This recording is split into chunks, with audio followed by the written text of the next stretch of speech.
सादर नमस्कार, सादर जय जिनेंद्र। क्षमा न्यूज चैनल कहीं भी कभी भी सही और सकारात्मक समाचारों के लिए देखना और सुनना न भूलें।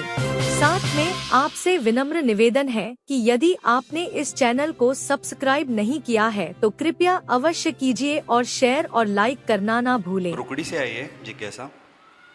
अजैन लड़की के साथ शादी हुई है तो उनके घर में धर्म का प्रबंधन कैसा होना चाहिए, पूजा विधि कैसी कर सकते हैं, क्या कर सकते हैं वो? देखो, एक होता है वर्ण लाभ, एक होता है वर्ण संकर। पहले इसको समझ लें तो आपको सही सही दिशा मिलेगी, क्योंकि वर्ण संकर में घाटा होता है। वर्ण संकर मतलब हमारे जीवन में ऐसे व्यक्ति का मिल जाना जो हमें धर्म से विच्छेद कराए। जैसे यहाँ से अगर बालिका अन्य जगह जाएगी तो उसे वर्ण संकर हो जाएगा, क्योंकि उसकी पीढ़ी दर पीढ़ी वो उस जिन मार्ग को छोड़ देगी, वीतरागता को छूट ही जाएगा उससे। तो इसको तो कतई सहन नहीं किया जा सकता, इसलिए वर्ण संकर तो नहीं किया जा सकता। रही बात वर्ण लाभ की, तो कोई व्यक्ति उधर मार्ग से इस मार्ग में आता है, मान लो वह अजैन होकर उसे यह मार्ग मिला है मान लो, तो वर्ण लाभ तो है ही इसमें, क्योंकि वो इस उसके पुण्य से यहाँ आई है।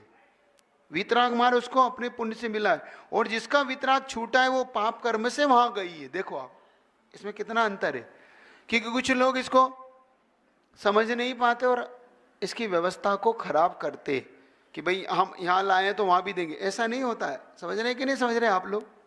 तो ये मत करना कभी।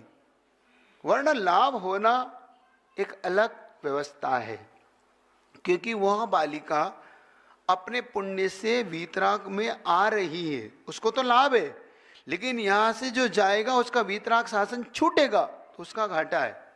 तो ये पाप कभी मत करी। अब वो जो यहाँ आई है उसकी व्यवस्था क्या है? उसकी व्यवस्था आगम में उसके कुछ संस्कार दिए जाते हैं। उसमें आदिनाथ पुराण में उसकी विधि है, पूरे संस्कार विधि की जाती है उनकी, उसकी दंड व्यवस्था, संस्कार व्यवस्था, और उसको किस प्रकार से समाज अपनाती है, पूरी व्यवस्था को व्यवस्थित करके दिया जाता है वहाँ पर। इतना जरूर है वह इस योग्य उसकी व्यवस्था होना चाहिए कि जो वह आहारदान की योग्य उसका कुल होना चाहिए।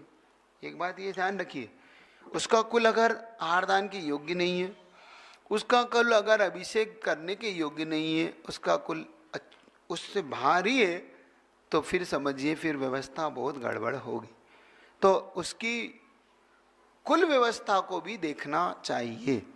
तो ये सामूहिक रूप से इसका उत्तर तो नहीं दे सकता मैं, फिर भी जो व्यवस्थाएं व्यवस्थित की गई हैं उसके अनुरूप वहाँ पर जानकारी से ये व्यवस्था पूरी की जा सकती है। तो उनसे पहले समझा जाएगा कि उनका क्या व्यवस्था है, फिर उनके लिए आगे मार्ग मिल सकता है। ये फिर उस हिसाब से उसको पूजन का, अभिषेक का, धीरे धीरे जो व्यवस्था है वो व्यवस्था कैसे खुलेगी, ये व्यवस्था हो सकती है।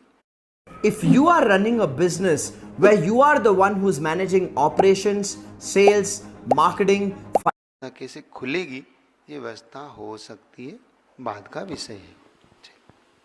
महाराज जी, एक और है, वो घर का पुरुष अभिषेक कर सकता है क्या?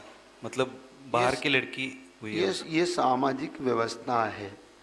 वहाँ पे अगर समाज चाहे तो परमिशन दे सकती है, समाज चाहे तो वहाँ की व्यवस्था, क्योंकि कई बार ये जिद पे अड़ जाती है समाज कि हम व्यवस्था नहीं देंगे, लेकिन थोड़ा सा विचारणी सबके लिए होना चाहिए, क्योंकि आज हर गांव में ऐसे 50 लड़के हैं जिनके विवाह नहीं हो रहे, 30-30, 40-40 साल के हो रहे, 32-32 साल के हो रहे, और ऐसी अवस्था में समाज की अव्यवस्थाएं फैल सकती हैं।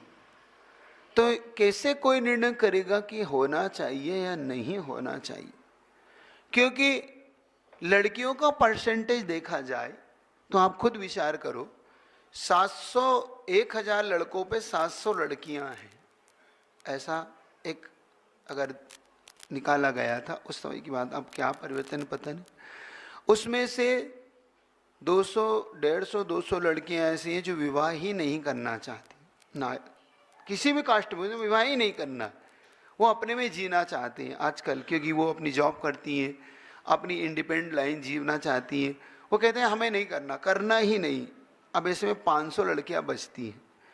500 लड़कियों में कुछ लड़कियां ऐसी हैं जो इधर उधर हो जाते हैं, वो लोग वो जैन शासन को ही नहीं समझ पाते।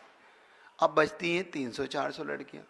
अब उसमें से कई ब्रह्मचारिणी हो गई, किसी ने दीक्षा ले ली। अब बताओ ऐसे में क्या होगा समाज का? अब 1000 पे 300, 200, 300 लड़कियां बची, अब क्या होगा? 700 लड़कों का। या तो वो मुनि बने या वो ब्रह्मचर्य व्रत ले।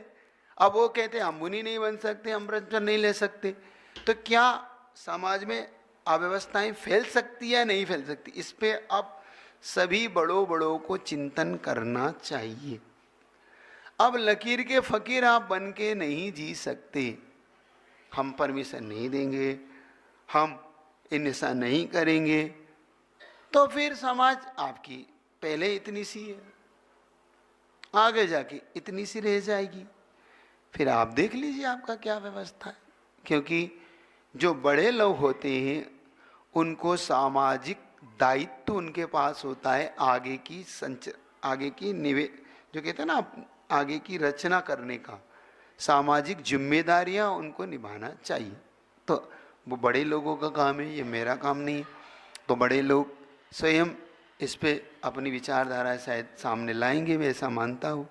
मैं तो बहुत छोटा हूँ, मैं निवेदन तो इतना बड़े लोगों से कर सकता हूँ कि इस पर बड़े लोग अपना मत स्पष्ट करके लोग समाज को एक दिशा दें, समाज को निर्देश दें और समाज की उद्धार के लिए कुछ सोचें, तो शायद इस समाज का कुछ अच्छा भला हो जाए।